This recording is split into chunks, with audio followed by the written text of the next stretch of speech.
Guys, क्या आपको पता है कि जिस पृथ्वी से सूर्य की दूरी का पता लगाने में वैज्ञानिकों को सालों लग गए। जी हाँ गाइस, हनुमान चालीसा में एक दोहा है जो है जुग सहस्त्र जो जन पर भानु लील्यो ताहि मधुर फल जानू। इसी में छुपी है सूर्य से पृथ्वी के बीच की दूरी। कैसे, चलिए मैं आपको बताता हूँ।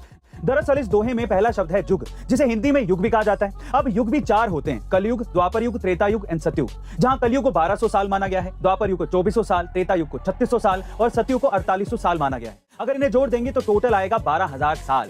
इसी दोहे में एक और शब्द है सहस्त्र, जिसका मतलब है 1000, और तीसरा शब्द है योजन यानी कि 8 मील। अब 1 मील में 1.6 किलोमीटर होते हैं, यानी कि 8 मील में हो गए 8 × 1.6 किलोमीटर। अब अगर योजन चारों युग और सहस्त्र को गुना कर दिया जाए, यानी कि 8 × 1.6 × 12000 × 1000, तो आएगा 15 करोड़ 36 लाख किलोमीटर, जो कि साइंटिफिकली सूर्य से पृथ्वी के बीच की प्रमाणिक दूरी है। गाइस, महाभारत में दिया गया एक ऐसा श्राप जिसकी वजह से आज हमें कलयुग में रहना पड़ रहा है। जी हाँ गाइस, त्रेता युग में श्रृंगी नाम के एक ऋषि ने अर्जुन के नाती और अभिमन्यु के पुत्र राजा परीक्षित को श्राप दिया था कि तुम्हारी मृत्यु तक्षक नाग के डसने से होगी।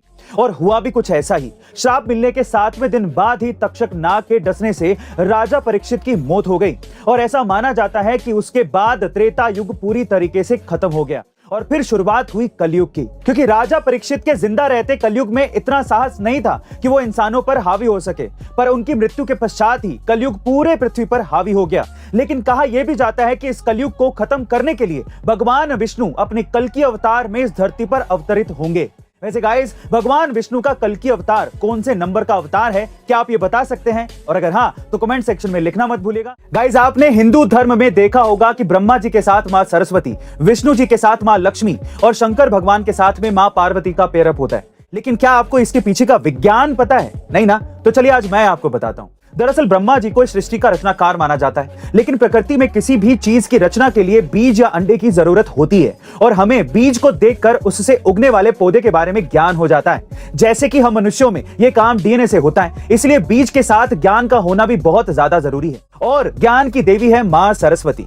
अब विष्णु जी इस पौधे को जीवित रखते हैं, लेकिन जीने के लिए पौधों को पानी, रोशनी, खाद आदि की जरूरत होती है। वहीं मनुष्यों को कपड़े, मकान, धन, ऐश्वर्य की जरूरत पड़ती है। इसलिए सुख, संपत्ति, समृद्धि की देवी मां लक्ष्मी भगवान विष्णु जी के साथ रहती हैं। वहीं ब्रह्म रचित, विष्णु पोषित सृष्टि का विनाश भगवान शिव करते हैं, जिसके लिए उन्हें शक्ति अर्थात मां पार्वती की जरूरत पड़ती है। वैसे गाइस, क्या आपको इसके पहले तक इन जोड़ियों के पीछे का विज्ञान पता था? कमेंट सेक्शन में जरूर लिखेगा।